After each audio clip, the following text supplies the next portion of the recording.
അഖിലേട്ടൻ്റെ വീട്ടിൽ പോയാൽ എനിക്ക് ഏറ്റവും ഇഷ്ടമുള്ള കാര്യമാണ് അവിടുത്തെ അമ്പലങ്ങളൊക്കെ വിസിറ്റ് ചെയ്യുക എന്നുള്ളത്. നല്ല രസമുള്ള അമ്പലങ്ങളായിരിക്കും കേട്ടോ. ഞാൻ അവിടുത്തെ അമ്പലത്തിൻ്റെ അവിടെ നിന്ന് ഡാൻസ് വീഡിയോ ഒക്കെ ഇട്ട സമയത്ത് ഇത് കൽപ്പാത്തി ആണോ എന്ന് ചോദിച്ചിരുന്നു. കൽപ്പാത്തി അല്ല കേട്ടോ, ഇത് വള്ളുവനാട് സൈഡ് വരുന്നതാണ്. സോ ഇനി വള്ളുവനാട് പൂരവും കാര്യങ്ങളൊക്കെ തുടങ്ങാൻ വേണ്ടി തുടങ്ങിയിട്ടുണ്ട്. നിങ്ങളുടെ അടുത്തുള്ള പൂരം അല്ലെങ്കിൽ വേല ഏതാന്നുള്ളത് കമൻറ്റ് ചെയ്ത് പറയണം കേട്ടോ. അങ്ങനെ നമ്മൾ പോയത് പരിയാനംപറ്റ അമ്പലത്തിലോട്ടാണ്. നല്ല രസമാട്ടോ ആ അമ്പലം.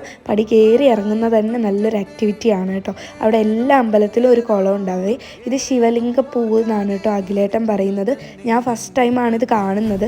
ഇത് പൂത്തിട്ട് ഇതേവരെ കണ്ടിട്ടില്ലായിരുന്നു. ലാസ്റ്റ് ടൈം അമ്പലത്തിലോട്ട് പോയപ്പോഴാണ് പൂത്ത് നിൽക്കുന്നത് കണ്ടത്. നല്ല ഭംഗിയുള്ളതാട്ടോ. എവിടെ ആനയെ കണ്ടാലും ഞാൻ ഫോട്ടോ എടുക്കും കേട്ടോ. അതെൻ്റെ ഒരു വീക്ക്നെസ് ആണ്. ഫോട്ടോ എടുത്ത് കഴിഞ്ഞിട്ട് അവിടെ ഉള്ള ഒരാൾ പറയുകയാണ് ഇപ്പം മതപ്പാടൊക്കെ കഴിഞ്ഞിട്ട് പുറത്തോട്ട് ഇറങ്ങുന്നേ ഉള്ളൂ എന്ന്.